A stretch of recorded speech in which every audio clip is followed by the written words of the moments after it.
Well, hello. Hope you guys are well. Before the start of today's podcast, I just wanted to say that this was recorded a little while before Christmas with the intention to get it out last weekend.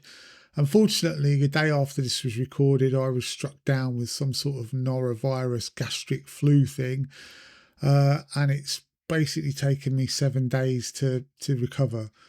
Today's the 28th of December, and today's the first day I've felt anything like sitting on a computer and doing any editing. So, so I apologise for that, but I do hope that you enjoy this episode anyway.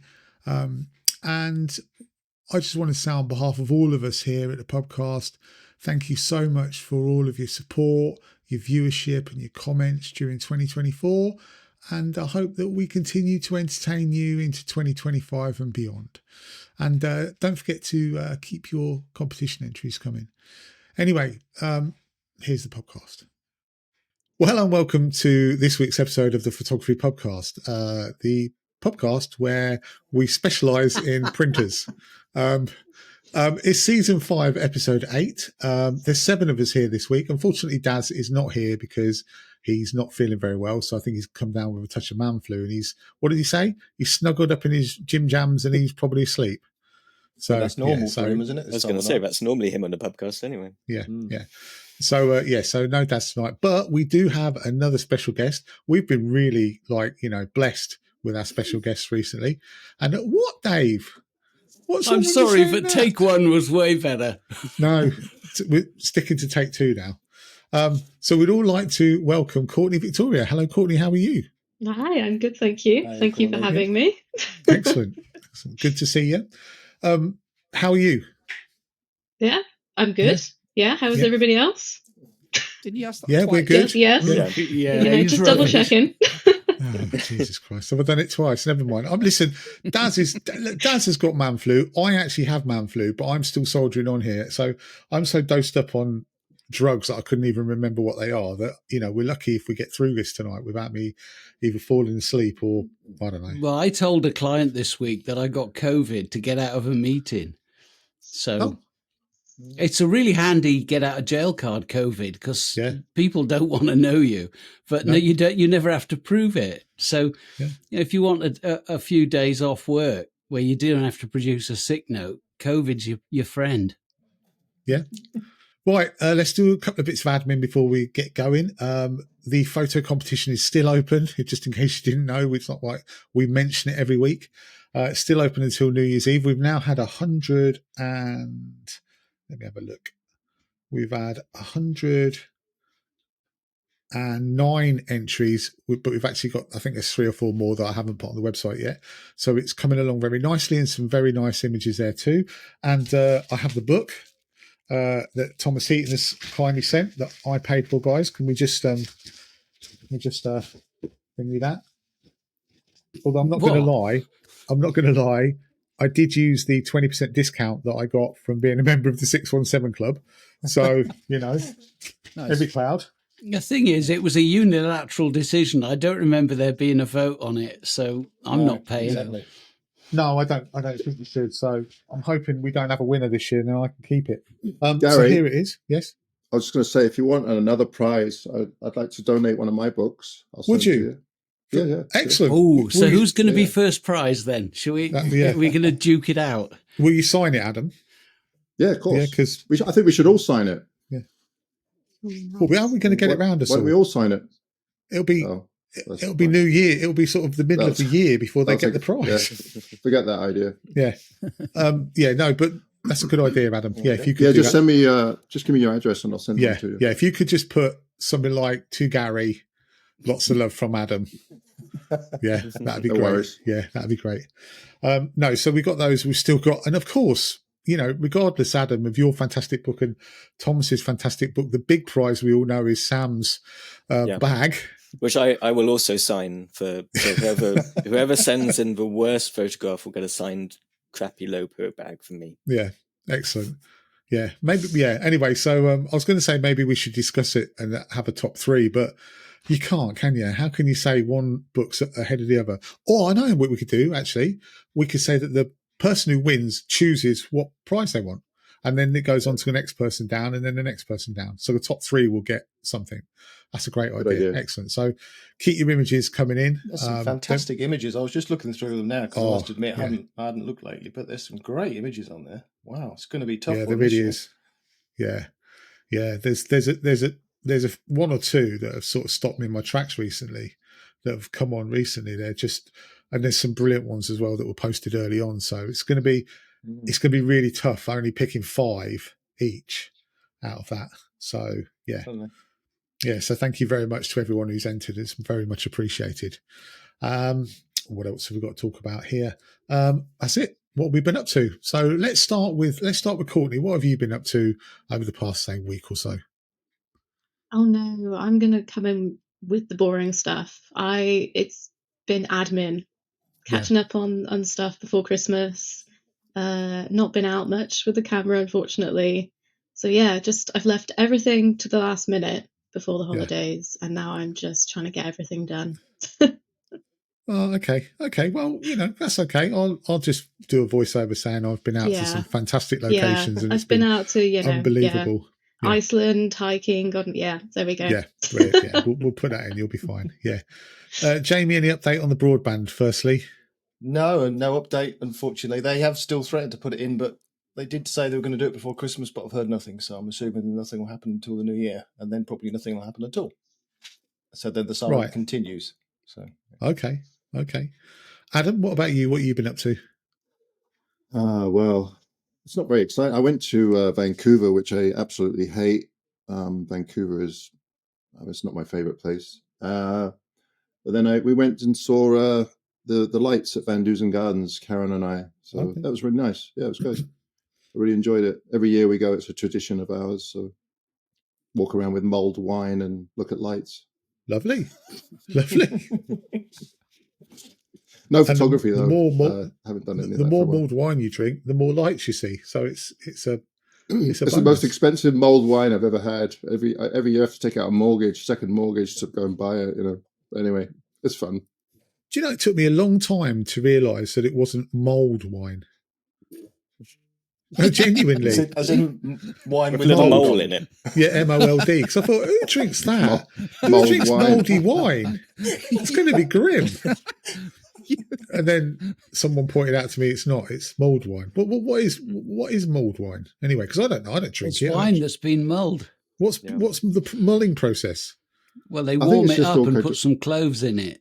Oh. Yeah, pretty much. Why don't just say warm clove wine then? It made more sense, wouldn't it? Mulled wine. Bloody people. They're making up stuff. Maybe it comes from the island bowl. Maybe it's a tradition. I don't know. Better than mulled wine. So, Dave, what have you been up to this week? I'm trying to decide whether to buy a private number plate for my camper van.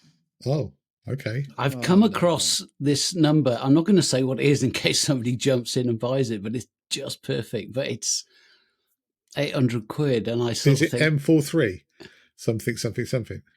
Could be. What's it to you? Oh! I'm not saying anything then. That's a good guess by me. Okay, yeah. Is it something really pretentious? Yeah. But I just think, I bought this van that I expect to see me out. And I just thought, I'd quite like to, my Christmas present would be, because, the number plate on it's going to date quite quickly. Okay. That's what Hardcastle used to do, eh? Before he was a photographer. Made number plates. Made number plates? Yeah. Wow. Not dodgy ones, just... Well, they were custom plates. I guess he did it for quite a few years. Oh, cool. When he was living in the UK, yeah. Oh, wasn't he something to do with music as well, Adam? Yeah, he all the music that's on his videos is all his own. Really? He used to produce music with other musicians and then sell. They were like jingles and stuff like that. Oh, okay. Yeah, a bit of an entrepreneur, that guy. That's not a bad idea, I might start doing my own music for my videos. I used to do my own music. Did you? Yeah, first few years of videos are all my own stuff. Were they? Yeah, don't go back and watch them. That's why it was rubbish. Hardcastle made good money at it, and then something happened with Google, and the bottom fell out somehow. I'm not really sure what happened, but yeah, he pretty much lost his business. So. Oh, okay. So anything else to report, Dave, other than the potential purchase of a number plate? No, I'm waiting for somebody to put the windows in it for me. So It's going to be a long haul. Oh, okay. Okay. Sam, what about you? Not much. It started raining here on Sunday, and basically hasn't stopped since. It's been a bit miserable, actually. That's unusual for Scotland. I know. I mean, when I moved up here, I thought it was going to be blue skies the whole time and a little bit of snow in winter, but no, apparently it rains. So yeah, it's been a bit miserable. So I've not been out with a camera. But I did, went to a nice Christmas party in Loch Carron last week. A friend of mine who's a very good framer, actually, and printer. If you ever need any framing done and you happen to be in the Northwest Highlands, highly recommend it. It's a place called Freedom Framery. Anyway, went round to a Christmas party there, which also happens to be full of photographers because there's lots of photographers that live in the area. So, was having a nice lot of photography chat. And I don't mean to bring up printers again. But one of those. Oh no, please do. The audience love it. I thought you'd be interested because a lot of people actually got in touch with me afterwards after that and said, "Oh, you need to get a printer." Sadly, Hannah wasn't convinced, but one of our local photographers might have a printer going spare in January, and he's offered it to me, so that's exciting. I got offered a printer once. Nikki Fawkes offered me a printer, and I still feel bad about it to this day, Nikki, that I didn't. I kept saying I was going to sort it out, and I never did, so I can only apologise. It's taken me probably a year to apologise, but I'm very sorry about that. Because I'm terrible with that. Stu, what about you? What have you been up to? I went to the Liverpool game. I know it's not a football crowd in here, but I'm a football. I like football. The referee was absolutely diabolical. Just honestly, the place was going mental with that referee. So yeah, it was a good game though. Yeah, man send off after a quarter of an hour is never good, but yeah, it was a good game. Did well to get a draw. Right. Put the tumbleweed in just there, Gary. No, it's not a football crowd. It is. No, I will. It's you lot the problem. It's not me. Yeah, absolutely. I will say what bloody I said. Nerds who don't like football. Yeah, I know. These bloody photographers. I will say what I said to my friend. Liverpool are the only team at the moment who are trying to win the Premier League. Everyone else is trying not to lose it. So yeah, well played. Had a win this week, haven't they? Was it? Yeah, beat Northampton finally. Yeah, but we're rubbish. Don't even talk about Peterborough. We are just shockingly bad. Win one, lose three. Win one, lose one. It's just awful. Anyway, anything else, Stu? You want to mention? I had to chivvy Little John on again to finish writing the bloody foreword for the book, which I believe he's done now. So he's going to send me the first draft of that tomorrow. Excellent. Next year's when are you hoping to come out with that? You what, sorry? Stu? When are you hoping to come out with that? Your book? Whenever I get this forward. Next few weeks, I'm hoping to get it on pre-order. So, yeah. Oh, great! So if you enter next year's competition, you'll get a signed book from Stu. I'll stick one in for them. Yeah, there you go. See, yeah. Is Mark's spiel good? Oh, sorry. Is Mark's forward going to be like a 20 page spiel? I hope not. No, well, I did actually say to him to sort of keep it in the spiel sort of tone, because is a mate. Yeah, it's Mark, is a mate, and I'd rather it, was authentic than him trying to write something overly flowery that isn't him. So he was asking me for a bit of direction for it, and I just said, look, just whatever comes out of your brain, that'll do. So yeah, I'm looking forward to seeing it anyway. I've had a great week, by the way. I got prayed for. It was prayed for. Yeah, I got prayed for. Yeah, it's brilliant. I can't say no, right? You know, one of my big problems in life is I can't say no. So if I see, like, if we're on holiday and some guy says, "Oh, do you want to come and eat in our restaurant?"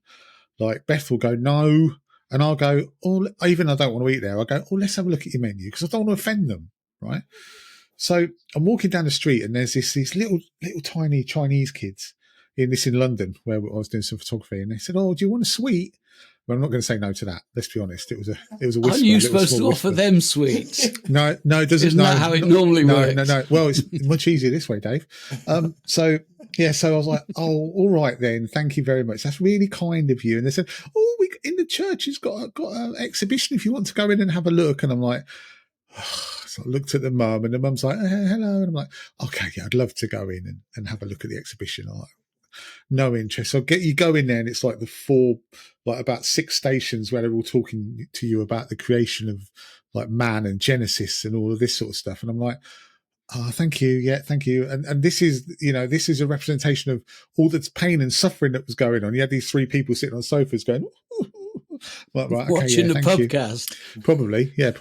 Anyway, we'll get to the end, right? And I said, "Thank you so much for that." Because I was like, genuinely, you're lovely people. You're really nice. You're really kind. You've let me come in. You've spoken to me about, Christianity, and you're really, you're just really nice people. And this guy he must have been about mid-20s. He said, would you like a hug? I was like, "Yeah, if you want." So they give me a hug. Well, you had eaten his sweets. Yeah, and then he said, "Would you like me?" I had my photo taken as well with a little handmade poster that said "God is great" or something. I was like, "God is great." And he said, "Oh, would you like me to pray for you?" And I'm like, "Mate, you ain't got the time. Honestly, you haven't got the time for that." And he's like, and he says, "What's your name?" I said, "Gary." And he said, "Okay." He said, "Dear Lord, I'd like to pray for Garrick." I'm like, and at this point, I'm like, maybe he just said that the first time. And they said, "Give Garrick a happy life." And I'm like, now, at what point do I say my name's Gary? And he's like, make sure that all of Garrick's anyway. But it's when, and he goes, "So thank you very much, Lord, and hold him in your arms. And also don't forget." And I'm like, "Jesus, please stop now." And I'm like, I got to a point where I went, "Anyway, that's lovely. Thank you very much." And then sort of went down the stairs and disappeared off. But yeah, that's essentially my highlight of the week, really. That's kind of week I've been having. It's quite nice. I guess it's better than getting your phone stolen or getting mugged. Like I said, that they were a lovely, lovely bunch of people. They were all really lovely, and they were all very open, and they were very open to telling me about the Christianity and all these things. And I've got no issue with people like that. None at all. They can talk to me all day because they're just genuinely nice people. But it was a bit much being prayed for, I've got to say. But I also got an extra chocolate on the way out as well. So it was great. Anyway, moving on. Comments. Did anyone read the comments last week? Yeah, I was reading them. Yeah. Right, great. That's good, because I didn't read many of them because, or I did read them, but I haven't prepared anything because I haven't been 100% well. But I will say I had a couple of comments about my jumper, right? I wasn't wearing that jumper because Thomas Heaton was coming on. I just wore the jumper because it's just a jumper and I was cold. So can we just get that out of the way? I'm not going to dress up just because we've got a guest coming on, I'm not going to dress up. Okay. Can I talk about jumpers then? You can talk about jumpers as much as you want. Because I've gone and done a Jamie this week, because it's technically our Christmas episode, and I'm wearing a Christmas jumper because I thought everyone was going to be wearing Christmas jumpers. And I just wanted to from last year, then, Sam, shouldn't you? Well, I just wanted to mention it because I put an awful lot of effort into specifically buying a Christmas jumper for the podcast, and I wow, good on you. Just wanted to well done, share the Christmas spirit a little bit. Well done, Sam. Courtney says she's going to put the elf costume on for the second half, apparently. So yeah, so we should be good. Yeah, we should be good. Everyone was mega impressed with the last 2 podcasts, saying like a plethora of, intellectual conversation. I'm just going to say, when we get to the new year, don't think it's coming back, because we haven't got it in us. We haven't. Or Stu and Adam probably, and Dave and Sam. No, you're right. Jamie, I want to say Jamie, but no, and Daz and me, it's like, we can talk about this sort of stuff if you want us to. But yeah. To be fair, though, over the years since we've been doing this, we must have discussed all the photography topics that we could have ever discussed anyway. So if we keep on talking about it, we're just going to go over the same old ground again. So it becomes a bit boring, doesn't it? Yeah, exactly. Exactly. That's why we don't do it. That's right. Exactly. And Stu, did you want to talk about the comments quickly? Oh yeah, I need anger management issues. Yeah, anger management classes apparently. Yeah, because I used the T word, which that quite what word's that then, Stu? Well, I'm in the presence of a female here, so I probably shouldn't say that. No, go on, say it. Here you go, you got permission. I'm not saying it again. I think it was twat, by the way. Right, I'm going to put a comment about that. Well, yeah. It was the absolute correct description for these people at Airbnb trying to bloody extort money out of me, which is all resolved now. But yeah, we've had a few comments though, haven't we, about swearing and bits and bobs on here and blaspheming. Blaspheming, yeah. Yeah, we had one about us blaspheming. Just for people watching it, it's a pubcast. You know what I mean? It's people supposed to be down the pub having the crack. If you don't like a bit of swearing, then you know. And I do cut the worst of the swearing out. You know, that's why you don't see much of Dave, really. So you know, I do try my best. But no, I mean, you're right though. This is who we are. It's daft, isn't it? Yeah, and to change that would change us, and it would change the pubcast, and we don't want to do that. So you know, sorry if you're offended. The guy who wrote in about the blasphemy, if you're offended by that, I am sorry if you're offended by it, but we're not saying it in any kind of real derogatory term to your beliefs. It's just a phrase that we use, you know. So I can only apologise, but I don't think we'll stop. So sorry. Yeah. Why are you apologising? Well, because I can't. Yeah, be nice. Jesus H. Christ on an e-bike. Wind your neck in. I was waiting for Dave to come in there. I just assumed his comment was going to be so F off. I don't think anybody should be apologising. No, exactly. You know, if they don't want to watch it, then they just don't watch it. I mean, it's easy as we're that. not gratuitous, though, are we? I mean, usually there is some reason for being slightly wound up, and it's not as if it's every second word. For Christ's sake! No. And you edit most of the shits and. Anyway, can't get your swear words out there. So. No, I'm not used to it. No, yes, I do. Any use of real bad language, I'll edit it out because I don't want to have it on really. And I'm not saying that we can't say it, but you know, the stuff we say is very mild at the worst. So you know, screw you. Anyway, I was surprised when Alistair was on. He was very, he held back. He was very well behaved, Alistair. He was very well behaved. Yeah, I mean, because he is from Glasgow, so you know, I mean, every other word is this and that, and I mean, I've had to cut Courtney 15 times already, and, you know, just to let you know, she's been terrible. She's got a mouth like a sewer. Honestly, it's terrible, absolutely terrible. Wait till she starts on about macro. It's going to be brilliant. Anyway, let's actually move on to a subject, shall we? So I think we'll start with this one, which is probably the last one I've put on, but this is quite an interesting one, I think. And this is from you, Stu. And the question is, what's important, talent or time and resources? And I assume you mean in photography, not just in life in general.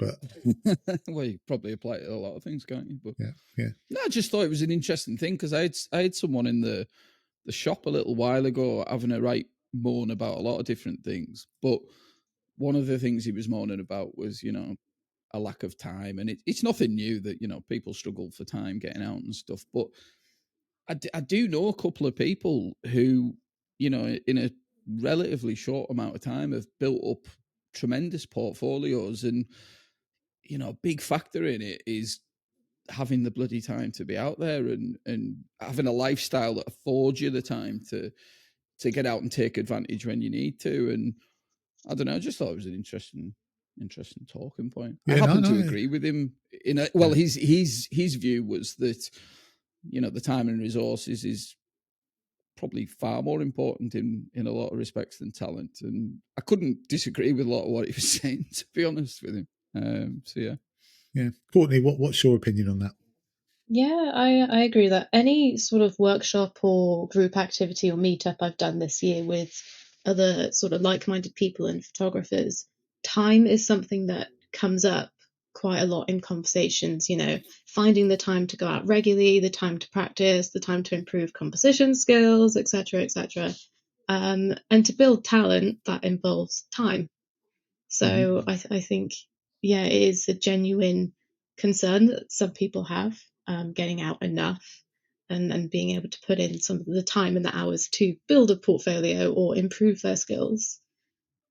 Yeah, definitely. And I think as well, when you're talking time, you're talking conditions as well, because the more often you're out, the more likelihood you are of getting good conditions. Yeah. But personally, I think it's a bit of both. I think it's mainly time and resources, but I think the talent is what then lifts you.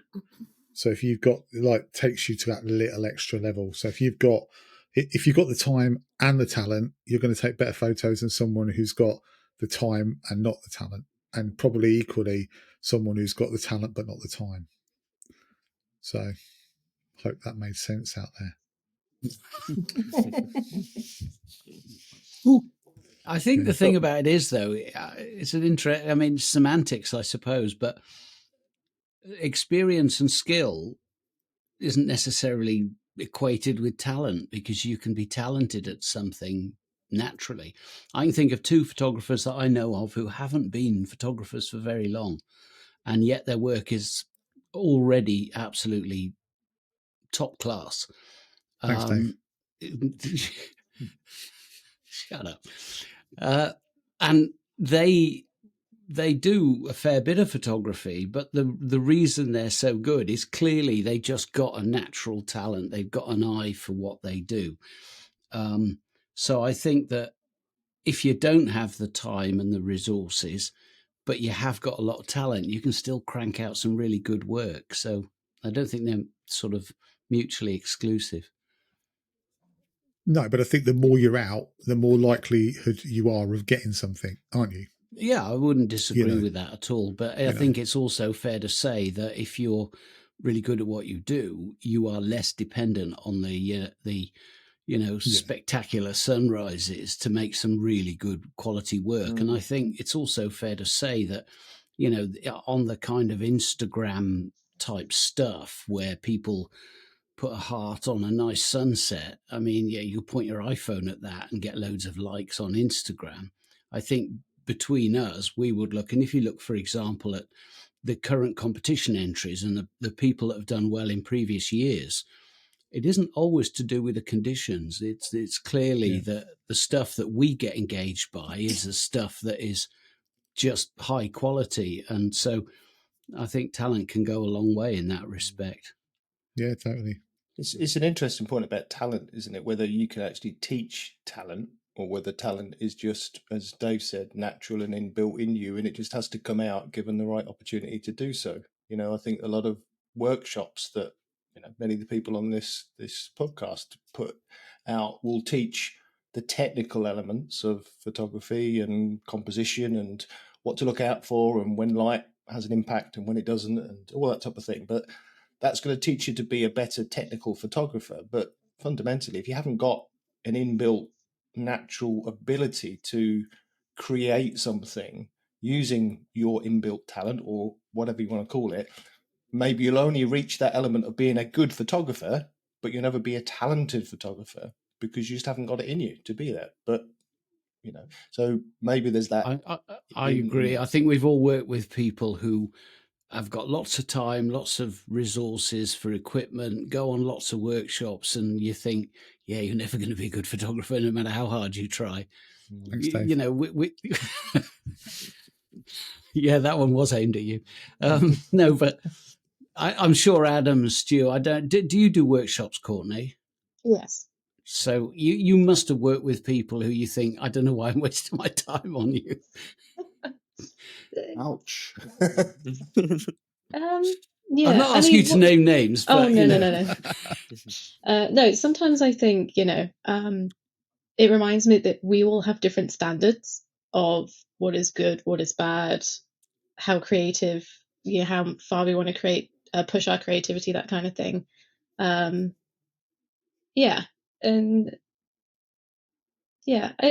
an interesting conversation because it kind of brings up, in my opinion, creativity and that sort of thing can be learned. everybody has the ability to be creative and talented at things as long as you put in the time and the effort. You know, nobody was born knowing how to play a guitar or use a camera. But it's interesting, you know, are some people just not able to push it to a level, like a higher level? And it's interesting.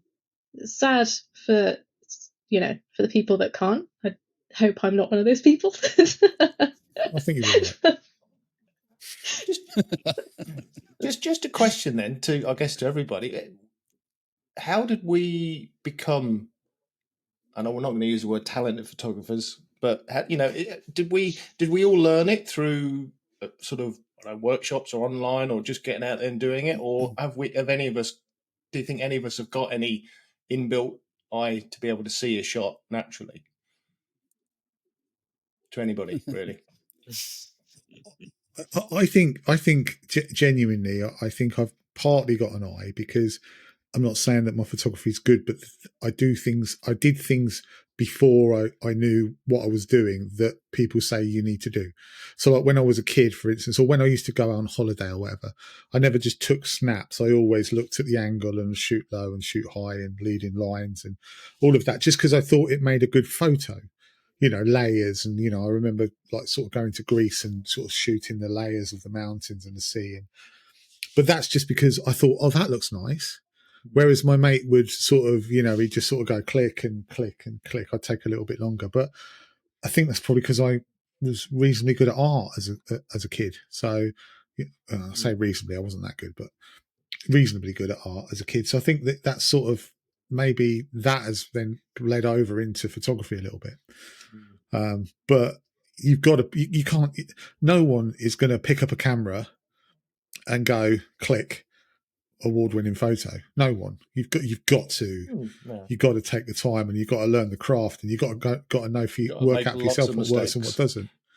Yeah. And we're all still making mistakes, aren't we? Loads of mistakes. So I think that's how we learn. One of the hardest parts for people is recognizing where their talent lies, and recognizing where you are talented and where you're not talented. I mean, you have to be, honest with yourself.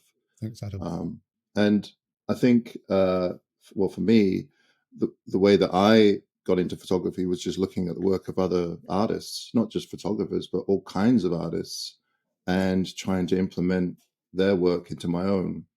And eventually, I think, anyway, I started to, my own style started to evolve. But when I first started, I was basically just copying everybody else. Yeah. And eventually it evolved into something that I'm really happy with, you know. But I think the hardest part for a lot of people also is motivation, is getting motivated.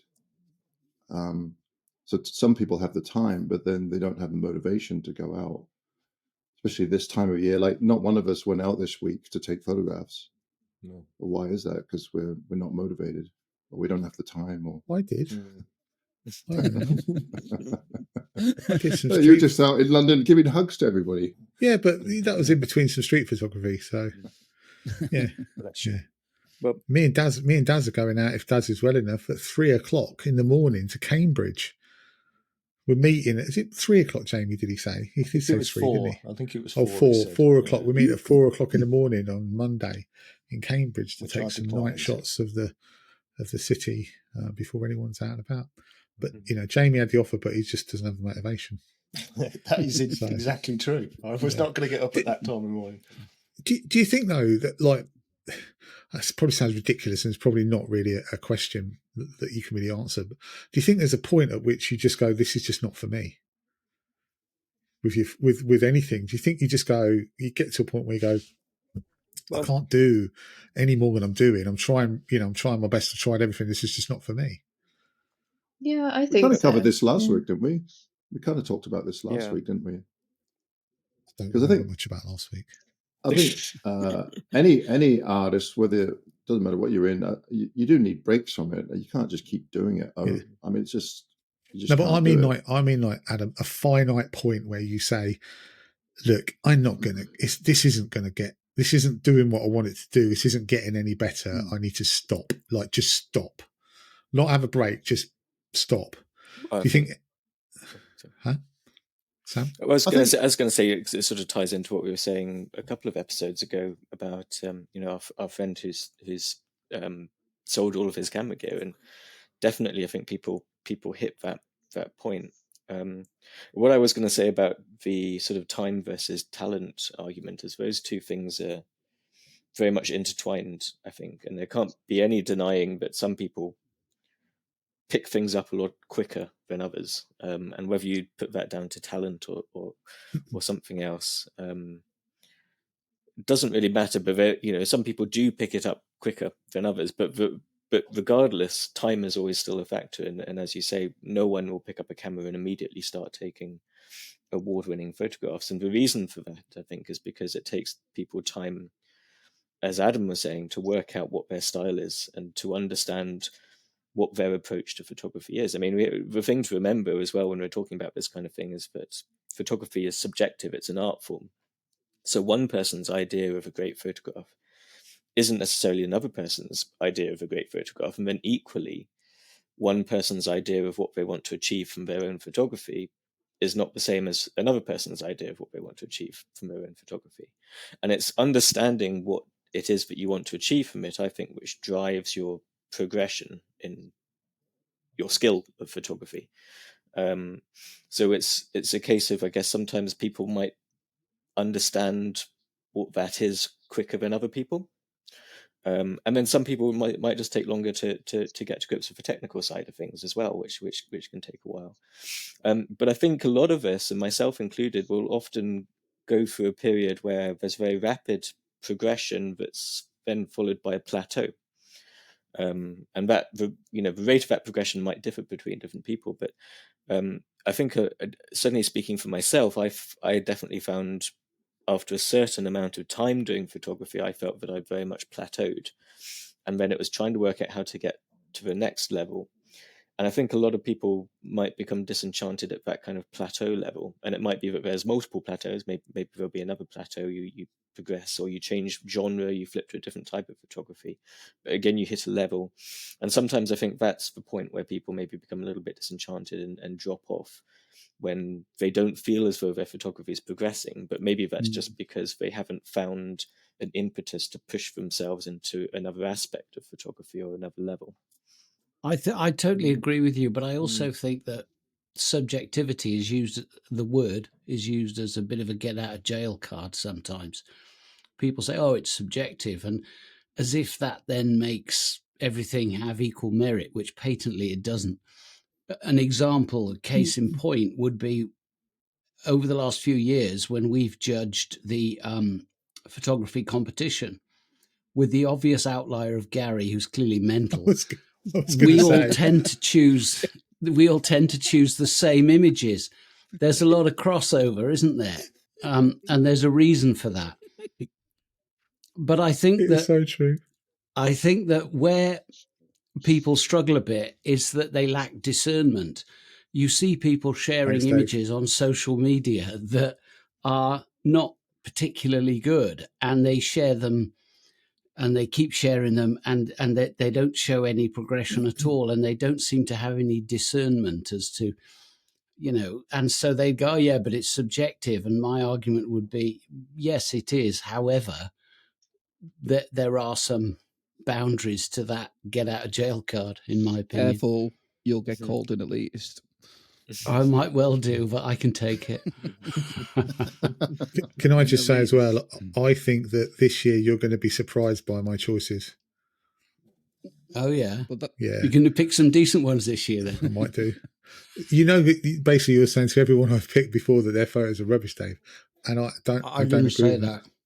I don't agree with that. No, I've got some... It's subjective, isn't it, Gary?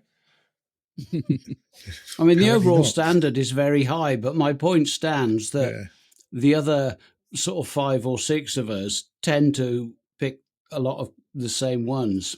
And you'd have to ask, well, why would that be? Because you're all wrong.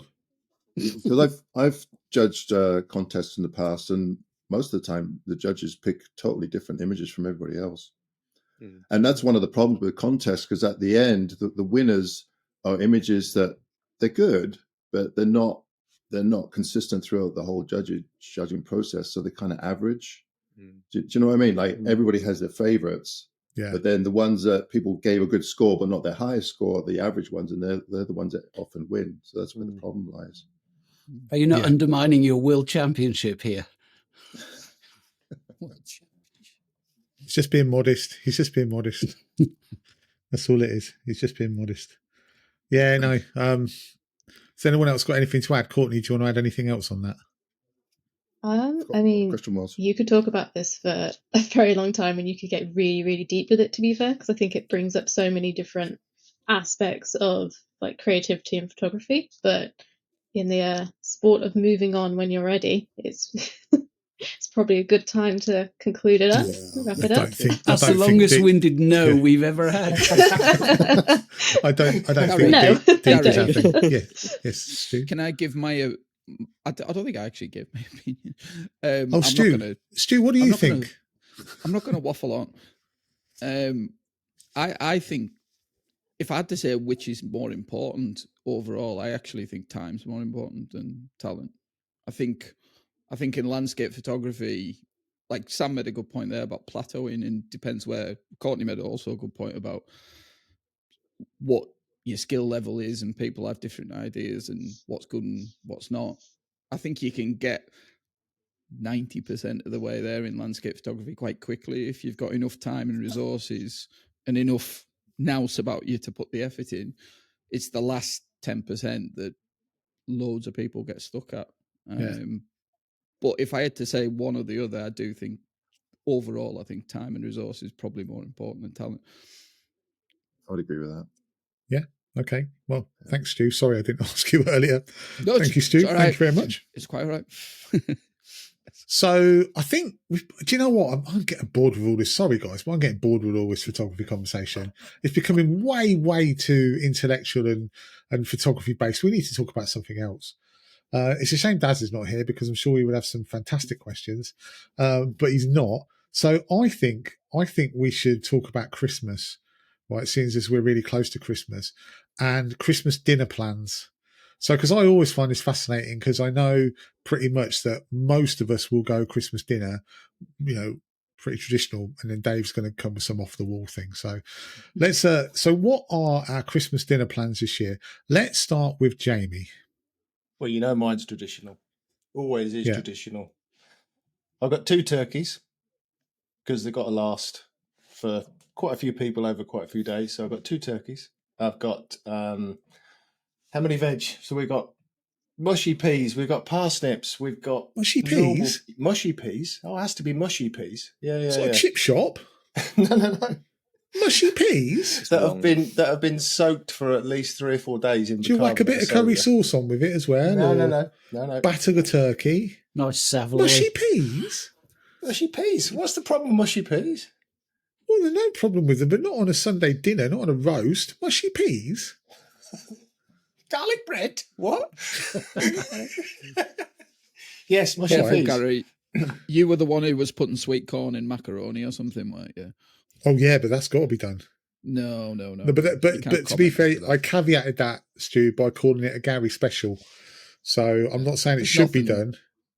No. Yeah, but I'm not saying it's traditional though, Stu. Like Jamie's saying. Well, it is traditional. It's traditional in our family, so hence it's tradition. So we've had mushy peas ever since. Thickening gravy and mushy peas. Is it a finger thing? Is it a?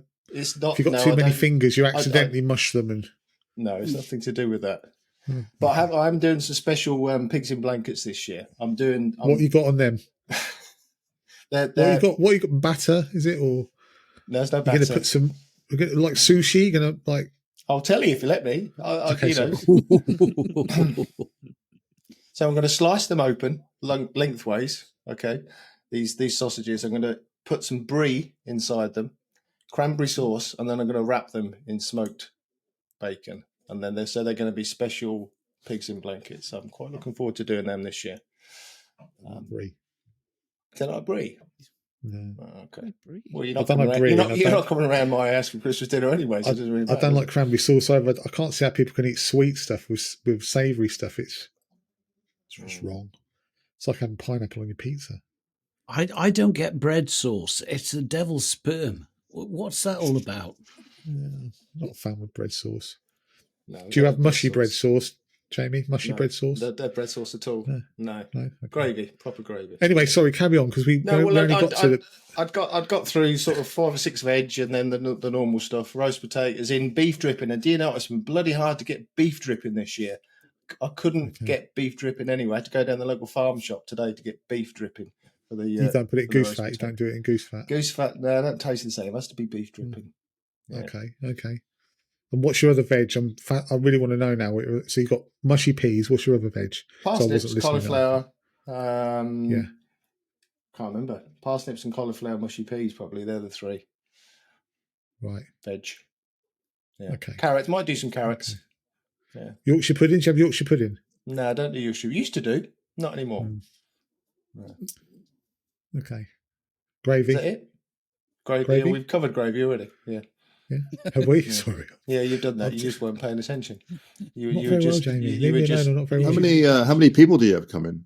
There's 7 of us this year for Christmas dinner, and then there'll be 9 for Boxing Day dinner. Well, that's fun. Yeah. 7 people, 90 fingers. The joke never gets old, does it? It never gets old. Never gets old. No. It never ever gets old. I'm sorry. Jamie, you know I'm only joking. Yeah. You know that. You know I love you really. Okay, thanks, Jamie. So you're much happy with that? appreciated. Does that pass? It's Not happy with the mushy peas or the brie or the cranberry, to be honest with you. I think. All right. Homemade stuffing as well. I do my own stuffing. Always make my own stuffing as well. Yeah, sage just sage and onion stuffing, but you got to make it the night before, and then douse it in the turkey juices once it's cooking as well. To give it a real nice flavour, crisp stuffing, gorgeous. Do you make your own gravy? No. Or is it Bisto granules? My mum brings the gravy. Oh, okay. We have Bisto. I don't know why you're laughing, Dave. We have Bisto granules. Nothing wrong with that. Nothing wrong with that. Oh, dear. Right. Sorry. Let's move on. Courtney, please. What do you have? I'd say it's fairly traditional. We do Christmas dinner on Boxing Day, though. Okay. Which some people find weird, but it's, Is there a reason for that? It's just too much faff on Christmas Day. We like to spend time doing, playing games and that sort of thing, opening presents if there's presents. So, you just get stuck in the kitchen, don't you, for hours? So, we do it the next day. But otherwise, Yorkshire puddings are a must, and they are the best part of the roast. Correct. Thank you. Yes, thank you. Yes. Otherwise, veg sprouts, which people on the fence. Sprouts. Roast potatoes, also important. We have swede and carrot, like mashed, puree, bubbling. like a puree. Yeah, there's a name for it, I think. Yeah. Otherwise, Bisto gravy is perfectly fine. Yeah, exactly. And there needs to be loads of it. I want my plate swimming in gravy. Yeah. So there needs to be loads of it. Yeah. Otherwise, meat, we tend to go beef instead of chicken or turkey. Oh, okay. Okay. So no specific reason. Looks disgusted. I'm disgusted by that. I was with you on everything until the beef, and it's not acceptable. Fair enough. Each to their own. Otherwise, I think that's about it. Is there room in there anywhere, Courtney, for mushy peas? No. No. Definitely not. No. Have you ever tried mushy peas? Well, he's having beef as well, so beef and mushy peas goes lovely together. No. I can't stand mushy peas, regardless of what it's with, to be fair. It's no. It's I like mushy peas with my fish and chips. Just not generally with my Sunday roast. Anyway, sorry, Jamie. I'll leave you alone now. That's a good selection there, Courtney. I'm with you on the beef. We don't have beef, but I wouldn't mind beef. There's nothing wrong with a good bit of well cooked beef. So, Stu, what about you, Stu? I'm pretty traditional. I'm absolutely set on turkey, though. I have to have turkey. I make my own gravy. Use the drippings out of the turkey juices and all that, and then skim it at the end and all that. The gravy's always gravy's. I think the homemade gravy's the thing I really look forward to the most, to be honest. Yeah. Veg. I'll do sprouts. I don't have them. My mum and The missus usually has the sprouts, sweetened carrot mash, parsnips. I have peas. I don't have mushy peas, but I also don't have garden. Well, I don't have garden peas. I'm not a big fan of garden peas. I think they're too sweet. So I just have normal, like, marrowfat peas. Marrowfat peas, okay. Yeah. Okay. And pretty down the line sort of stuff. Okay. Sam, what about you? It's got to be traditional for me, obviously, turkey. And actually, what I'm really looking forward to this year is, I think this is the first year in a very long time. I couldn't say how many years, but as long as I can remember, when I'm not actually going to be cooking for Christmas dinner, because normally that falls to me. Normally I do the ham on Christmas Eve. So I do like a honey glazed ham, which I'll cook on Christmas Eve, and then I'll do Christmas dinner on Christmas Day. And I'm very much in favour of Courtney's idea of not filling Christmas Day up with cooking, because it genuinely, I mean, last year I'm fairly certain I spent most of the day just in the kitchen. And it's normally just going to say this, Sam, before you carry on, I'm just going to say this, right? You don't have kids, right? No. Okay. I've got kids, yeah? I want to be in the kitchen. Yeah, okay, fair enough. I want to be out of the way. Anyway, sorry, carry on. Yeah. So anyway, this year we're going to my parents', which is great, and that's because I got so stressed for some reason. For some reason, last year Christmas dinner it's always fine until like the last, trying to assemble everything and put it out, and I was like, right, this is too stressful. I'm not doing it next year. So we're going to my parents' house for Christmas this year, which I'm really looking forward to.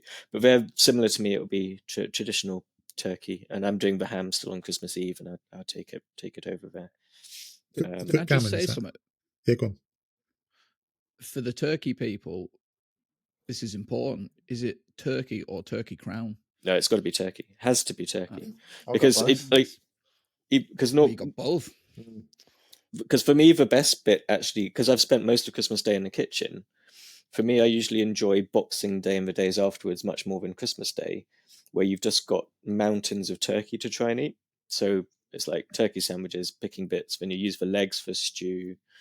Yeah, and it's just like days of eating turkey until about 4 days after Christmas, when you're like, okay, I've eaten way too much turkey now. Yeah. Have you seen how expensive turkeys are this year, though? Have you looked at the price of a fresh turkey? I was chatting last night to somebody who was saying that their butcher friend is saying that they can sell turkeys now easily for over £100 each, a fresh turkey. Over £100 each for a turkey, and people are prepared to pay it.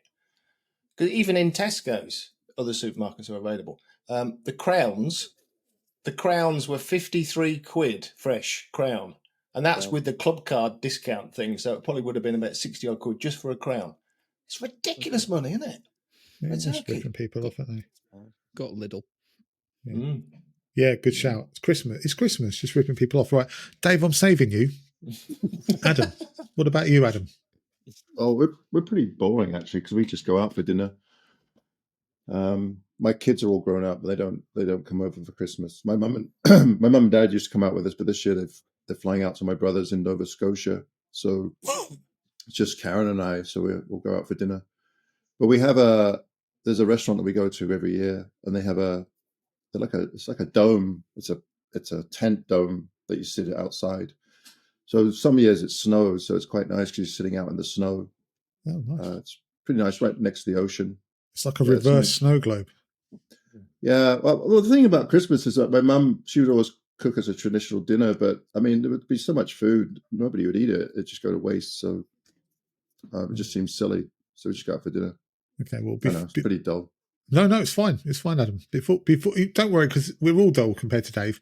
The excitement's coming in a minute. So, but before we go to Dave, I'll just move on to myself. We have a traditional, but we have chicken, because I find turkey a bit dry. So we have chicken, and then we'll have Yorkshire puddings, roast potatoes, Brussels, maybe cabbage, some peas, broccoli as well, bit of little 10% broccoli, puree, parsnips. I think that's about it. Stuffing. So that's what, and then gravy. That's what we have. And then the next day, we'll use up the leftover. Like we always cook more than we need in terms of like the potatoes or whatever, and then make bubble and squeak we had bubble and squeak with like gammon and turkey the next day. So, but before we move on to Dave, I just want to say I've literally just searched this up while we're chatting, and I understand it now. So on the HelloFresh website, their Christmas dinner recipe says mushy peas. So it all makes sense now, doesn't it? It all makes sense.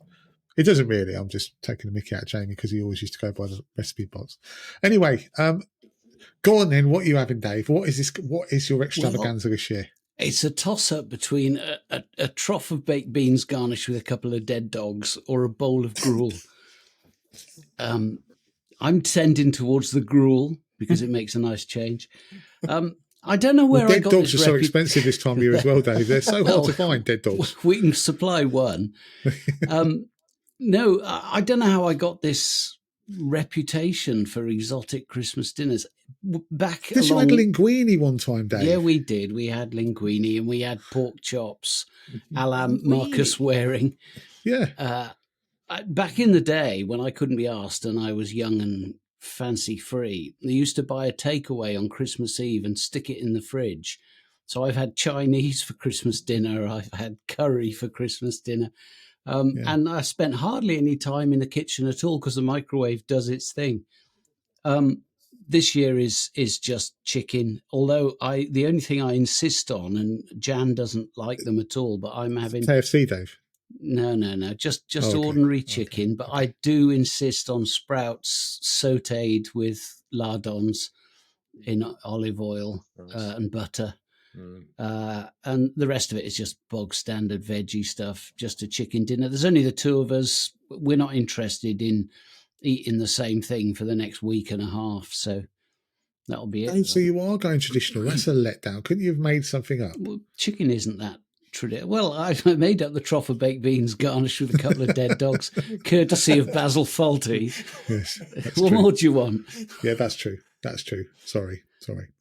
Okay, well, I'm sorry for that. I'm sorry I built you all up to the exciting crescendo, and then Dave's just having a regular roast anyway. It's my fault. I should have done my research, really. It's my fault. I blame myself. It depends what I find on the beach when I'm out with the dog first thing. There might be a lump of palm oil and a dead dolphin. Ooh. Could be quite tasty. I always used to think that, when you used to have tuna sandwiches, and they always used to say dolphin friendly. And I used to think, it's not very tuna friendly, is it? Is it because dolphins look nice, look cuter? So we don't want to kill the dolphin because it looks cute and doesn't taste very nice. So say, all these tuna, poor tuna, we're eating it for our pleasure, but it's okay because we're saving another animal. Ridiculous. Anyway, moving on. Oh dear. Right. I think now we should move on to another non-photography topic. Favorite moment of 2024, because because this is the last podcast probably ever. This is the last podcast before 2025, so I think we should talk about. And it doesn't have to be photography, guys. It can be anything. Stu, you look like you want to say something. No. Oh, okay. Just wind. Oh. So let's talk about our favourite moments of moment of 2024. Let's start this time with Dave. Well, it's easy. It's meeting Courtney at the photo show. Oh. I had to struggle with this one because it's not been the best of years, if I'm honest. No, true. What with one thing and another. I seriously, I really struggle for any sort of major highlight. So I come back to me. Let me give it some more thought. Come back to me in about a year's time. Okay. All right. We'll do 2026 for you then, Dave, or 2025. I've got to say, by the way, Courtney, it was a pleasure meeting you at the photography show. And I did say to these guys, you will all bear witness to me. I did say to them, I cannot believe that Courtney knows who we are. I cannot believe that she watches us and she knows who you sort of come over and said hello. And I'm like, are you sure you're not thinking I'm somebody else or something? It was really nice. So thank you. Yeah, it was a pleasure. It didn't make my favourite moment, but it's up there. Adam, what's your favourite moment of 2024? What? I'm trying to. Yeah, I know that probably sounded really. I didn't mean that to make that sound as condescending as it did. I have a habit of doing that. Adam, what about you? What's your favourite moment of 2024? I had quite a few this year. Probably the one that stands out the most actually was a photography trip that I made up one of the local mountains, Kings Peak. I remember that. And waking up to that inversion and that amazing peak. I mean, that was incredible. And I was up there on my own, and well, there was 4 or 5 people above me on the summit, and they had a few dogs with them, but I didn't see them until I started hiking down. So that's one of the moments that stands out. And then Antarctica. I mean, we were down there this past winter, and there's lots of moments in Antarctica. I mean, it's just an incredible place to go. So, but no real one day that was any better than others. Every day there was something really cool about it. Cool. So cool. Anyway, those are my. Excellent. Courtney, what about you? What's your favourite moment, other than coming on the podcast, obviously? What's your favourite moment of 2024 so far? Oh gosh, it's funny because when I think back, my first question is, what on earth did I do this year? Yeah. You know, when like nothing comes to mind. It's like, what did I do this year? No, I think the first thing comes to mind. I finally travelled up to the Lake District for the first time in my life. Oh, wow. And I think it was You've not July. been before?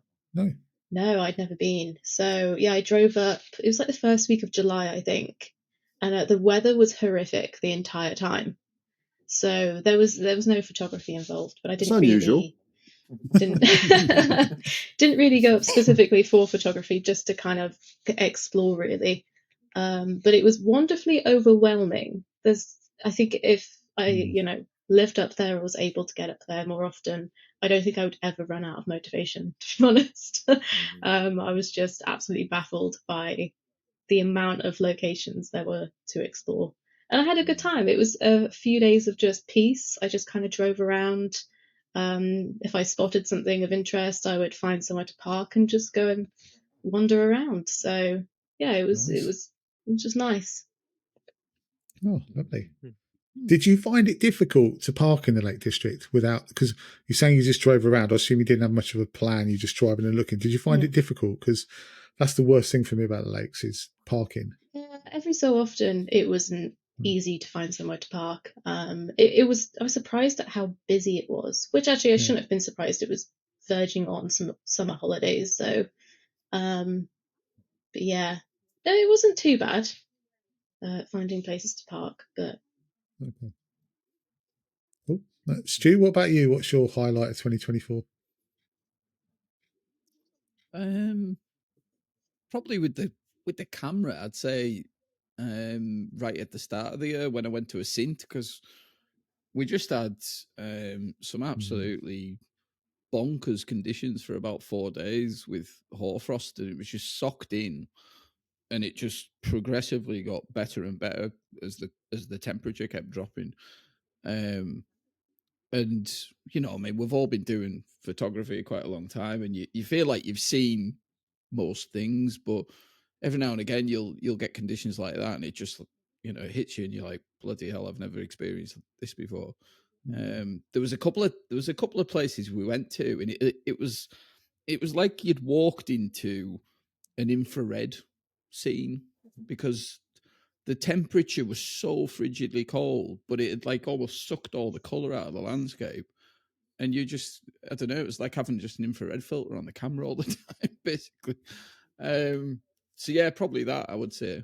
Because I mean, we haven't had really a sniff of winter yet, so it feels like an awful long time ago now. But yeah, probably that, I'd say. I must admit, I thought I would have put money on you saying the Aurora in Norway, based on some of your photography. I guess it's a close second. Close second, yeah. I mean, that for different reasons, yeah. I mean, that was amazing as well. But yeah, it almost doesn't feel like photography though when you're doing that. It just feels like a different thing almost. Whereas the Ascent trip, there was a lot more of a plan and an aim with that, I guess. The the Northern Lights and everything are just, forget the camera. You just to watch it's amazing. So yeah. Well, cool. Sam, what about you? Well, I was going to say my highlight of the year was when David came to visit me, but seeing as he's clearly forgotten about that. Actually, I had, and I apologise profusely. The highlight of my year was visiting Sam. But the highlight of my year was, without a doubt, walking 26.5 miles. Was it, Gary? Well, it was for us. Yeah, it could have been nearly 28. Yeah. Yeah, but it wasn't. Yeah, with you guys was hands. Yeah, that, I mean, that's going to take a lot of beating. But yeah, I mean, I don't need to go over it again. But Gary's done a whole hour-long documentary which shows exactly why that's the highlight of my year. So yeah. What about you, Jamie? Same. Yeah. Well, funnily enough, it was going to be the same thing. It's one of those things that I think we'll never forget for many reasons, really. So yeah, definitely a massive highlight. But I will call out something else that I really thoroughly enjoyed, and that was spending that time in Madeira that I did in early May when I got to Funal in the fog, and actually spent a reasonable amount of time in those trees, which is just it's just a phenomenal place. I'd love to spend time exploring the parts that people don't normally go to. Because you normally rock up, there's a car park and you head out towards, and there's the trees and the normal ones that I shot. But it's such a big area and it gets fogged quite a lot. I'd love to go back and just spend a lot more time. But I just, the whole time was just fantastic. I spent about an hour and a half there, and it was just amazing to be, as a woodland photographer, it was just, one of those places that you don't get to photograph that often. And when you do with those conditions, it was just unbelievable. So yeah, that was one of my highlights, definitely. But I love the island of Madeira anyway. There's so much to it. But for now, particularly for me in the fog, was fantastic. Yeah. Loved it. Yeah. Well, I mean, mine's obviously the walk. It's sort of equal best and equal worst, really. Highlight and low light. It was like, I was going to say, Sam, do you remember when we finished? We got back to the cottage, yeah, and everyone was hungry. Well, okay, I was hungry, and no one would deliver. Right, nowhere would deliver to us. So, and I was the only one who could drive because I think Daz had a few beers by that point, and I was like, oh, we'll just head into Keswick and we'll go to that chip shop. Right, and I mean, you know where that is, Stu. It's pretty close to your gallery, isn't it? The chip shop. It's right next door. Yeah, a couple of things up. Yeah, right. Yeah. Well, I parked by the pub, which is like literally just through the alley, and then you get to a chip shop, and that was the most painful, excruciating experience of my life. Walking from my car to the chip shop and back, my feet were just in absolute bits. It was just shocking. So, but my highlight of the year, I think, has got to be getting Oasis tickets. It's got to be. So seriously, I'm so happy, and I've bought some more tickets as well. So on the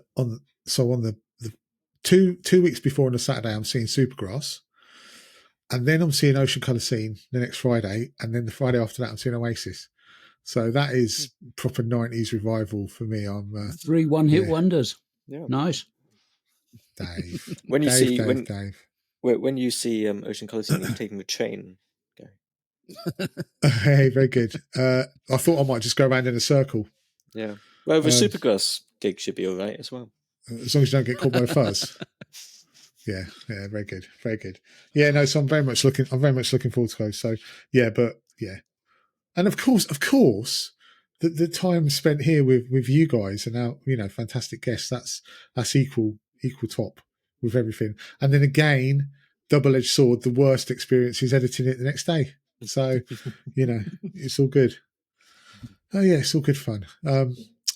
Yeah, well, I think we've covered that. So well done, Dave. Did you think of one, or were we going to go with Sam and just? No, definitely. To be fair, it was. We sort of dealt with Dad shuffling off, and I needed some relief, and it was absolutely fabulous. And Sam and Hannah were the most wonderful hosts, it all went downhill after that, really. So that was an amazing weekend. But I mean, if it wasn't for the walk, that would have been my highlight as well. So. Right, so let's move on now, and we'll let's go back to photography. So this one is, you asked this, Jamie, actually, and you wanted really to pick Courtney's brains over this, didn't you? And the question is, photographing small things, close-up scenes. I think he means macro, Courtney. Sorry, Jamie. But a dedicated photo shoot or a backup plan. I mean that's controversial, okay, Jamie. I'll elaborate then. And I think you need to. I think you need to say sorry first. No. Let me sort of elaborate on that. So to begin with, small things can mean anything, Gary. It's not necessarily macro. It could just be getting close up with something that you would normally not do. But the reason I asked it is because I've seen quite a few people on YouTube have said this before, that, okay, I've come out, the conditions aren't great, but it's fine because I can concentrate on the smaller scenes and I can do some close-up work and some abstract work or whatever. So that was the reason I said, is it a dedicated, shoot, or is it something that people do more as a backup because the conditions aren't conducive for what they set out to do in the first place, but because of the surroundings they're in, whether they're on a coastline or in a forest or whatever, there's always the backup plan of shooting close-ups. Now, I'm sure that Courtney's answer will be definitely a sort of dedicated shoot, because that's obviously what Courtney does a lot. But that was why it was a general question for everybody else. Is it something that you go out and dedicate yourself to shooting close-up scenes, or not? There you go. I've elaborated. Courtney, you can respond to that heinous question. I actually think it's pretty genuine, because my answer is it's both. It can be dedicated and it can be a backup. Because as you said, when the conditions aren't right for, say, larger landscapes, it is a good backup. With close-up and macro photography, the conditions don't really matter. You can take and find nice subjects regardless. If it's raining, focus on water droplets and that kind of thing. If it's sunny, then you've got texture and shadows and that sort of thing. So yeah, in a way, it kind of is a backup. But I think it works really well with general nature and landscape photography. And I think if you step into the smaller world, it opens up a whole new world that you just generally walk past and walk over. And there is just a small world of landscapes, like micro landscapes out there, that is very, very interesting to pay attention to and to photograph. So yeah, it's a lot of my work is generally dedicated close-up and macro photography, because you don't have to travel far to do it. You can do it absolutely anywhere. The conditions really don't matter. It's given me, I've built a lot of skills in focusing on it, but there are definitely days where the landscape stuff isn't happening, and if I have a macro lens with me or a longer lens and I can get close up, then absolutely I'll go for that as well. And it just brings a completely different perspective into things, makes you think a bit differently. So yeah, I think dedicated and backup both are valid. Tough question, Gary. Yeah. I just think she's been very nice to you, Jamie. She'll message me later saying, I don't ever want to come on with Jamie again. After that, it's just targeted. Yeah. There's a discrimination case against you, Jamie. Another one. Yeah. I've passed an online course. Not another one. Oh dear. Well, I was going to come in on as well, because I certainly used to do a lot more macro than I do necessarily now, but I still do a certain amount of close-up landscape work as well.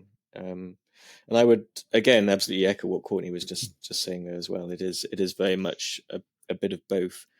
But I would say that the best close-up and macro work, or the work that I'm most happiest with, have usually come from dedicated trips out where I've gone out specifically to focus on doing either close-up or macro. And actually I tried to make a video. Well, I did make a video actually earlier this year, which was another one of a big pile of videos that I've made that have never seen the light of day because I haven't got around to editing them. But I went out and did a video specifically just to go and do close-up photographs of rocks. And I actually climbed halfway up a mountain just to go and photograph rocks. as a close-up, which is, you could argue I didn't need to climb halfway up the mountain, but I had a very specific area in mind which I'd walked past, which had these really nice little quartzite inclusions in the rock, and I specifically went up there to try and take just some close-up images of them. And I was trying to make the point in that video that, often I walk past this on the way to go and photograph grander landscapes, and I think that will make a really nice close-up shot. But because I'm focused on the landscapes, I don't stop and take the time to actually focus on taking the photo of them. And so what I did on that trip was I just went up and I spent probably 2 or 3 hours in the same location, going around rocks, getting strange looks from hikers who'd just hiked up the nearest Munro and were coming back down, and there's me with my my lens photographing this rock, and they're like, what the hell are you doing? And I was like, I'm quite happy. I'm perfectly happy spending 3 hours trying to find the right formation of quartzite. But when you find when you're doing that kind of work, that actually you get so wrapped up in the little scenes and it's the same with macro as well. I used to do a lot of macro when I lived in Oxfordshire, just because I wasn't inspired by the landscape. So I used to go into the woods, and if it wasn't misty, I'd go and photograph mushrooms and things. Not to the same level that Courtney does it, but that was what I would do quite often, and absolutely loved it. You just get so lost in that world of it. You can spend hours and just lose yourself in it. But if you're doing that as a kind of secondary thought when you're trying to photograph other wider scenes, it can be a diversion. But I find actually specifically going out with that in mind of, I'm going to go and try and find something small. I'm going to look at the miniature world. I'm going to look at the close-up rock formations, can be far more productive, and you just lose yourself in it. Do any of you guys dabble, like Stu, Adam, Dave? Any? The majority of the time now is kind of a backup. I'll generally do it as a backup plan. But I have in the past gone out and dedicated whole sessions just on macro, especially in the winter when you get frost patterns and ice puddles and all that kind of stuff. That's because you can do that anywhere. I think one year a friend and I, we spent a week in a building site because it was just leveled and they'd put sand down, and then there was all these puddles, and we were able to spend a week just in a building site. So you can do that kind of stuff anywhere, Yeah. Stu, what about you? Any? I tend not to do it as an alternative to something else. I tend to do it as a dedicated sort of shoot, especially where I've just been the last fortnight up in Harris. Some amazing patterns in those sands there. You can just lose yourself, 1-2 hours just shuffling around. I don't really do any macro, but whenever I do any kind of close-up stuff, it does tend to be at the coast, and it's usually, a dedicated shoot. I used to, before I started doing YouTube, I used to do quite a bit over on the northeast coast, and there's some amazing rock patterns over there. Spittle Beach in particular, just some absolutely amazing stuff over there. So I quite enjoy it when I do it. Don't get to do it as much now, but is that near that Chemical Beach? Is that around that area? Is it called Chemical Beach? Where they had all the glass works and everything, and it all. Yeah, Chemical Beach is a bit further south of where I'm thinking, but it's over that way. Yeah. Right. But I'd imagine, Courtney, there's quite a lot. I mean, because I've like dabbled with, I call it macro. I didn't use a macro lens, but I dabbled with macro once, and there's so much more to it. It's not just like turn up, find a mushroom, take a shot, is it? You've got to light it, you've got to focus stack it, you've got to, it's a lot more in depth, isn't it, than just there's nothing. I mean, I look at it and think, I would imagine if you turned up to woodland and went, it's not looking quite right now, do some macro, I don't think you're going to, like you were saying, Sam, I don't think you're going to get the full experience. So talk us through your kit, if you like, or your if you're taking some macro shots, talk us through your process and how, because I guess you've got to light it and all that.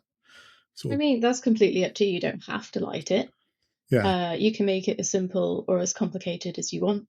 want it to be. I mean, there are times where I've just literally got my camera body in a macro lens, and that's it. And then there are other times where, I'll bring in a reflector or LED lights, and I'll decide to focus stack. So if I'm doing it manually, I might have the focusing rail with me, and that's where you start bringing in all this, gear that you don't need, but it changes the process, and it takes time. It adds a lot of time on location. But again, it's one of those things where you do get lost in it, and you don't mind that it's taking a long time, because you're just peacefully wherever you are, lost in your own little world, and experimenting, essentially. So sometimes there's a few things in my camera bag.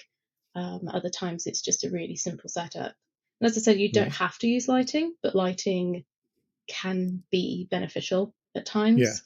Artificial versus natural light is, some people don't like artificial light, some people love playing with it.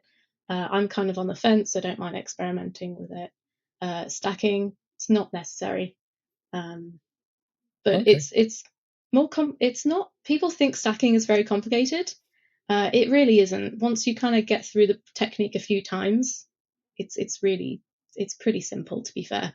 Sort of what you have to do. It's just making sure that lighting is consistent, the subject, if it's, not something like a bug or an insect, make sure that it's not shifting, you're not moving your camera accidentally, just so that all the images will stack together beautifully in post-processing. But it's not necessary. You can take really interesting abstract images by taking a single shot of a subject. I personally love just all of the detail, so I go ham with all the images and just take like hundreds and stack them together, but it's not necessary. I think my issue when I went was I don't have a tripod. Well, I do. I've got a tripod that's got the middle center column but that's a faff. So I thought I'd use this one, which I don't know if I can lift it up and you can see it. It's sort of it's this Manfrotto thing that's on my mic at the moment, but it wasn't quite heavy. It wasn't quite strong enough to hold my camera. So me getting the camera into position, take a shot, and then of course my knees are like totally shot. So I'm like almost bending over at right angles to try and take a shot, and then I move the camera. So it's a pretty much unmitigated disaster, really. So not my best of days. I must admit, I really, really enjoy the work of people who are good at macro photography. And I would your videos, Courtney, where you're seeing other things in what you're shooting, like the curled up fern that looks like an elephant's head and that sort of thing. I prefer photography that isn't entirely abstract. I like to be able to see, whether it's a mushroom or whatever. And that includes the two other people whose close-up work that I really admire is, of course, Mark Littlejohn's stuff. His Kelp series is exquisite. And a lot of the work of Simon Booth is really, really interesting as well. I really enjoy macro. I enjoy attempting it. I've never shared any because I'm so far away from sharing. Remember what I said earlier about discernment? But I if I go out equipped to do macro, and by that it's a lens, the lights and all the other stuff, and I think you're absolutely right. Technically, that's not a problem. I don't think any of us here would have a problem with the technicalities of it. But I think the one thing that leaps out at me, if all the close-up photography that I've really enjoyed, is always composed extremely well, and I think people do macro photography and composition almost goes out the window. So I'm getting a really sharp close-up of this mushroom and I've lit under the cup and it looks like it's got lights up in there and all this thing, but the composition is terrible. And I think that, and I know you've talked about it at length, Courtney, on some of your videos where, you're moving the camera 3 millimeters to the left and the composition is wildly improved.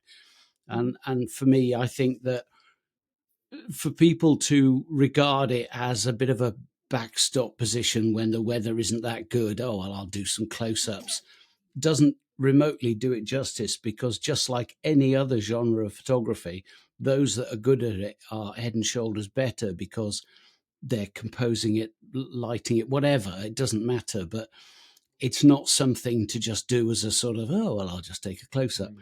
And so it may be at some point in, I don't know, 5 years' time, I might start sharing some close-up work, but I never have. Funnily enough, there's a chap who commented on one of my videos. I was doing a piece to camera and I had a rock behind me, and there was all manner of little teeny tiny little coastal plants on these rocky ledges behind me. And he wrote in and said, why the bloody hell didn't you turn around? You're doing a piece to camera moaning about the conditions, and there's this amazing garden of samphire and other things right behind you. And that was Willie from Norway, and I ended up going to spend some time with him in Lofoten. So if anyone else has got some criticism, write in and then invite me over and put me up. Thank you. Yeah, that I was going to say more or less exactly what Dave just said there about Simon Booth's work, and well, not just Simon's work, but anybody that's got that skill to compose close-up scenes. And Adam's the same, you know. I'll call it Adam and Stu. You know, your low potty shot last year was a close-up shot, wasn't it, Stu? Or no, it was a drone shot. Drone shot. Well, okay, all right, abstract. So the opposite. Yeah, complete opposite. Yeah. Complete. Okay. But what I meant was, it was composed in a. It was an abstract shot composed exceptionally well, and that's what a lot of the close-up work needs, doesn't it? It needs to be composed well, otherwise it's just going to be a shot of a subject potentially without any composition around it or anything that works. You know, I'm a great admirer of Simon's work, and I think that, you know, if you walk in a woodland like I do a lot when I go out, and you overlook those scenes, I think that it's something that we should probably try and do a bit more of, but you've got to really focus on it. You've got to really try and work at it. You can't, as you said, Dave, you can't just expect to put your camera down, put it on a tripod, take a shot, and you're going to get a wonderful image out of it. You've got to work at it. But it's something I would personally love to do more of. And I think I'm going to try and do a little bit more of it. But you've just got to make sure that you're not just taking it for granted that because it looks nice, it's going to shoot well and present well on an image. Exactly. And the thing is that with close-up work, the way in which parallax, when you've got something that is your subject, and the microscopic movements of your lens makes such a huge difference, far more so, unless you've got a really strong foreground element. But for the most part, and I see it a lot, photographers don't consider parallax at all. I very rarely see people moving, you know, just a couple of inches this way and a couple of inches that way, because it makes such a huge difference. And in macro, that's just completely magnified out of all proportion. And the people that are good at it understand that, and they work it to their advantage. And so, you know, you were saying, Courtney, you know, you go out and you take 100 exposures because you know that some you're going to discard immediately because the better ones will leap out at you when you've got them on your computer and you're comparing them. Yeah, absolutely. Yeah, I mean, going back to the, you know, dedicated or backup, I think for photographers trying to just dabble in something different, get a bit of motivation and inspiration, yeah, it's close-up photography is a nice go-to. But if you want to really get, you know, good images, then yeah, it takes a lot of time and patience on location and experimentation. You know, there are certainly times where I'll sit and you know, for about 45 minutes with a subject taking photos, get home, and they're not any good for one reason or another. But you know, you just learn from that. You know, why didn't it go right, and then you just go out and try again. But yeah, I mean, with macro work, yeah, moving millimeters, like little insects coming through your scene, it can, you know, just these tiny little movements and things can make or break your image a lot of the time. So it's, yeah, you have to just be so aware of so many variables going on within your scene. So yeah, definitely takes a lot of time and patience. But if you enjoy it, then you don't really notice that. You've been sat there for however long, you're just absorbed in it. So there you go, Gary. When you're kneeling down, just stay there. Don't worry about getting up. I've got no choice, mate. I've got no choice. I was going to add one more thing, though, Dave, because you were talking about shooting using parallax. And obviously the massive benefit of using parallax is that once you've taken the shot, the picture comes out straight away, doesn't it? And you can give it a shake and it's already there. And sometimes these parallax cameras have their own flash on them. So, that joke reaching. hasn't hit at all, is it? You're reaching. No, yeah, that's a bad one, isn't it? Sorry. I'll tell you what I did want to ask Courtney, actually, because out of all of us here, I mean, other than Adam, really, and Dave and Stu to point, your sub count on your channel just blew up, didn't it? I mean, you really went from 0 to lots. Do you find that difficult? How did you cope with that? Did you suddenly find that all of a sudden, you get people want to talk to you about this, that, and the other, and offers coming in, and how do you deal with that? Yeah, I don't really watch my sub count at all, to be honest. I think if you focus on numbers, it's going to make you stressed and miserable very quickly. So it's not something that I don't watch it or anything like that. And I didn't start this to, get thousands and thousands of people to watch what I do. But I'm grateful for the support, obviously. So I only really noticed it when I specifically hit 10,000 subscribers. Out of nowhere, and just sort of the idea of 10,000 people watching me doing something just absolutely freaked me out, to be honest. So I had a few weeks of, I got stuck in that, oh my God, 10,000 people are going to watch this next video and it has to be great, and that sort of thing. So yeah, the pressure momentarily definitely got to me, but now I just make sure that I'm doing what I want to do, and that something that I'm enjoying, and don't worry too much about that.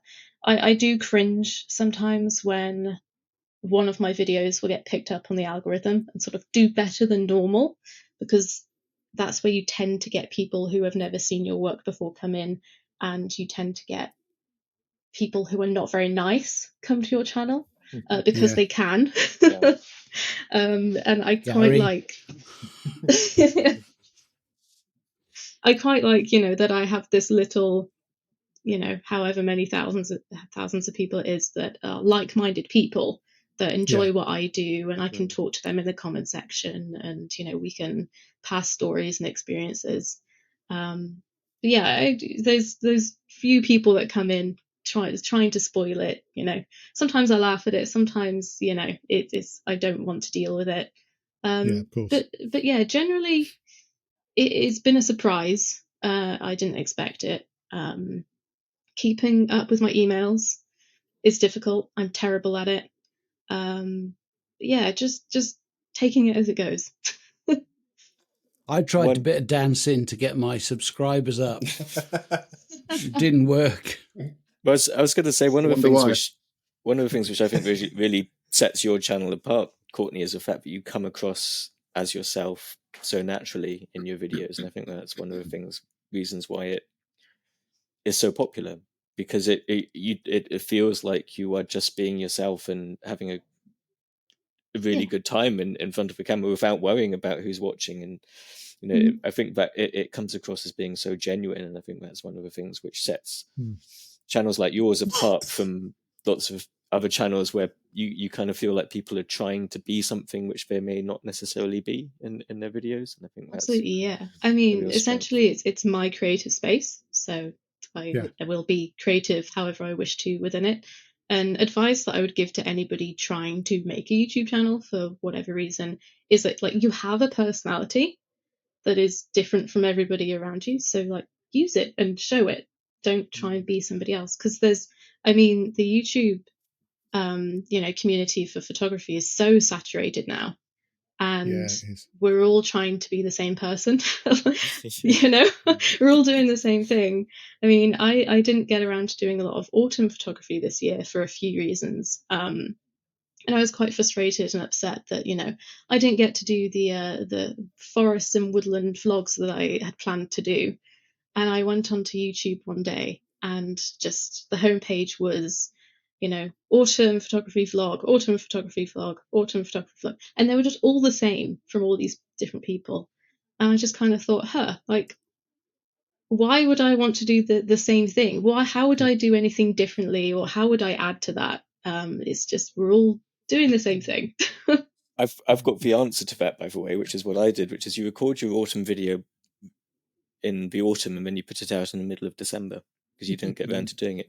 And I had someone commented on that video. They said, it's a nice video and everything, Sam, but why are you sticking this out in the middle of December? It seems really odd. I saw that comment. And it set me aback a little bit. I was like, well, what business is it of yours? I've been too busy to bother editing it. Is the only reason why it's going out now. And anyway, it was fine in the end. I replied, and he was like, "Oh yeah, I completely get that." But the thing is, though, do you not notice that the arsiest comments come from people who do sod all themselves? Always, they'll bang on about some detail on your video, and you go and have a look at their channel, and there isn't anything. Or there is something, but it's like, you know, grandma's birthday or something. So, you know, they can piss right off. I had one from a guy once, my favourite ever one, and I can't remember exactly what he said, but he was really critical of my video. So I popped over to his channel. He had about 3 videos on there, and they were all 3-minute bus rides taken on his GoPro. And like, while he's like strapped to his like bus ride from so and so, I was like, yeah, why am I worrying? Why am I even worrying? Do you know what I mean? Sometimes though, it's good. I mean, we have a viewer, you know, Ian Mack, who views this channel regularly, views my channel regularly. I put my street video out saying, right, I'm imagining it's my brief to shoot, you know, iconic London, and he went, sorry, I think you failed the brief in the comments, and I was like, okay, but I like that though, because he doesn't just comment negative, he will comment positive. So it's actually constructive criticism to say, you didn't do what you said you were going to do. And I'm like, no, fair enough. Yeah, possibly I didn't do what I said I was going to do. So, you know, in some respects, it can be quite, a cathartic thing. Yeah, but let's be fair. Amongst the YouTuber photographer community, we tend not to write comments on other YouTubers' videos that if we've got something that we might be critical of, we just don't say anything. You just don't comment. And if I'm moved to comment on something, it's always going to be positive, because why the hell else wouldn't you? I mean, you've got to be some kind of small-minded arse to just write in and be negative about something. Don't listen to me. And I mean, you know, if somebody of Adam's caliber wrote something on one of my videos, come on, Adam, it's about time. I'd be well chuffed. But the lazy arse never has. He's never seen any of my stuff, obviously. But, or maybe he has. That's why he doesn't comment, because he can't say anything nice. I don't comment on videos anymore. No, I don't. And it's not that I don't comment because don't want to be supportive. It's because I never want to think. I will comment on people who are smaller channels to try and give them encouragement, say, you know, you're doing that. But I'll never comment on anyone who's got a larger channel than me, because I don't ever want to be looked at as someone who's sucking up to a larger channel, because there's so much of that about, where you've got people who suck up to the bigger channels to get their name out there. And I just don't want to do that. So, you know, I watch loads of great videos by loads of great photographers, but I just don't comment on them because I don't want to be perceived to, you know, to be sucking up to people. And that's probably an issue that I've got, but, you know.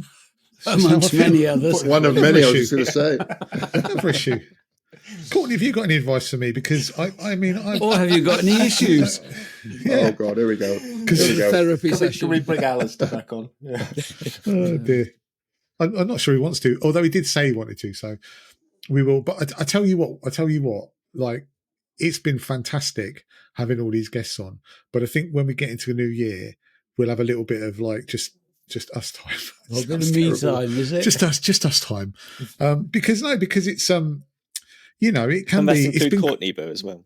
No, yeah, definitely, Courtney. You're always welcome on. If you want to become another member of the podcast, you're more than welcome. But I mean, no, seriously, if you do, you're more than welcome. But you often find there are instances when the podcast works in certain ways because of the people on it and because of the interaction we have. And sometimes when you throw a guest in, despite you. Listen, we all know, right? Merry Christmas, by the way.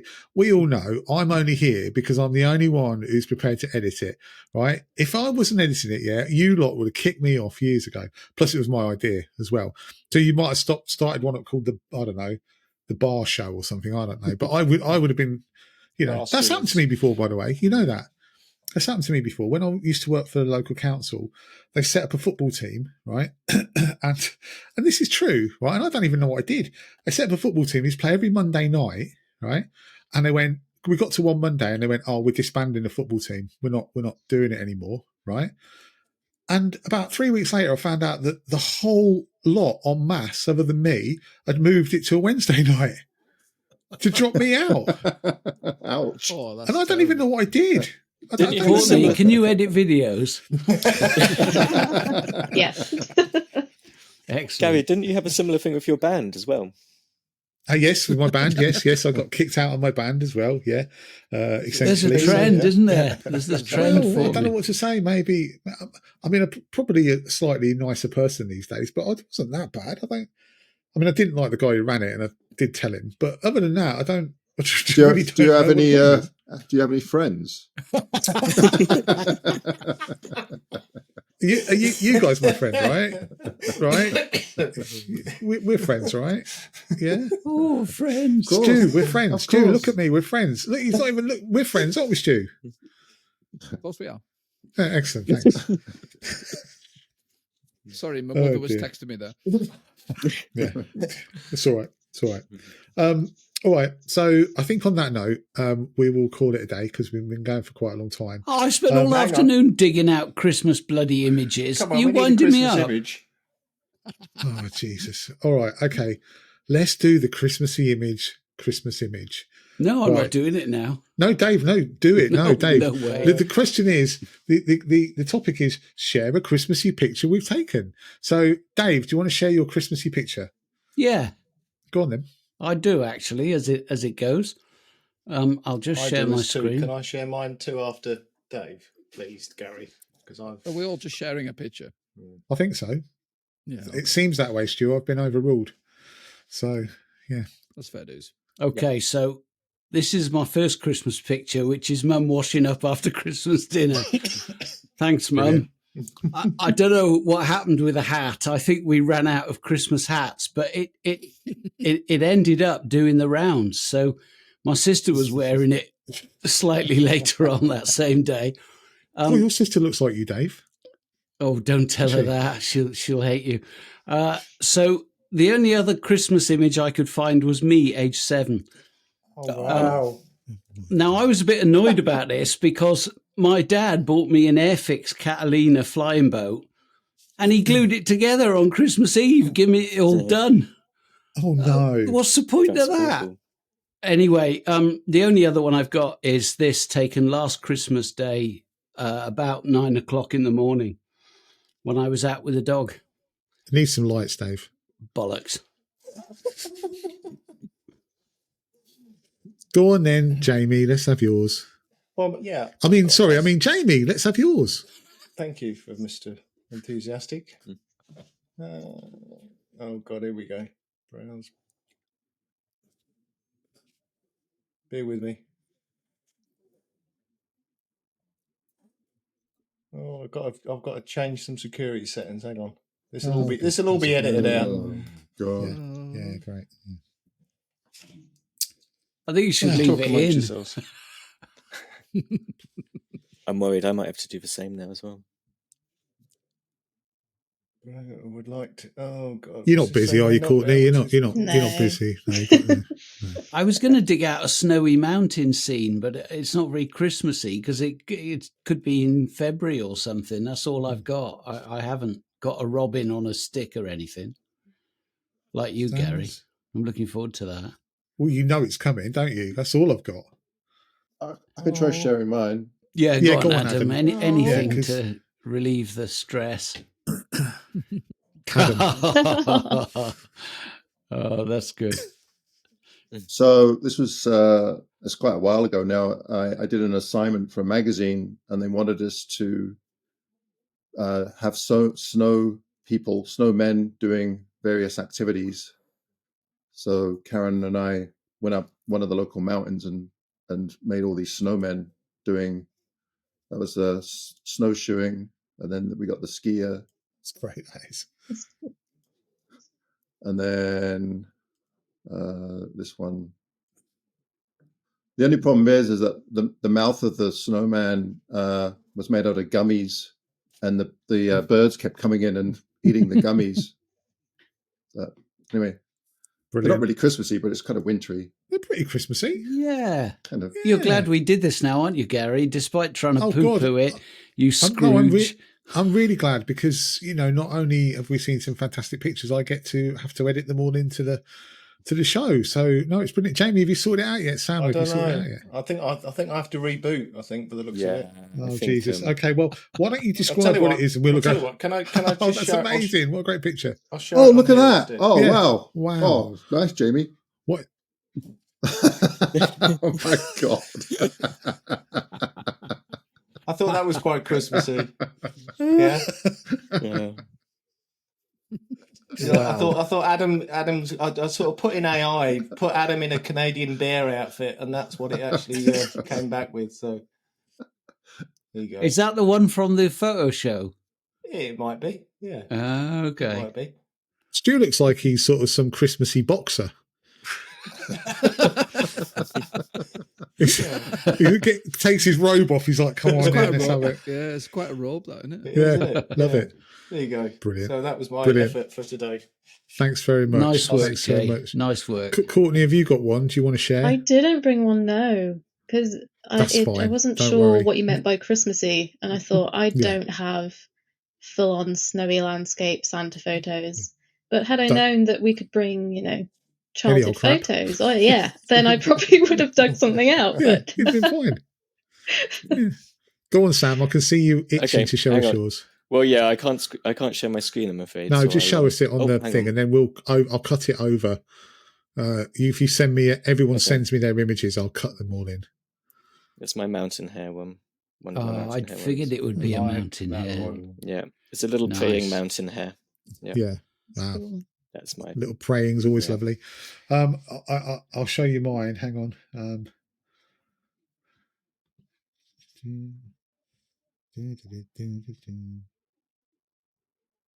There you go. That's mine. Little snow robin. Yeah. Nice. That's a nice shot, though. It is lovely. Yeah. Yeah. What do you think to the snow? The snow falling. Do you love it? Yeah, I do. Yeah. Yeah. Yep. Yeah. Yeah. Put that in afterwards.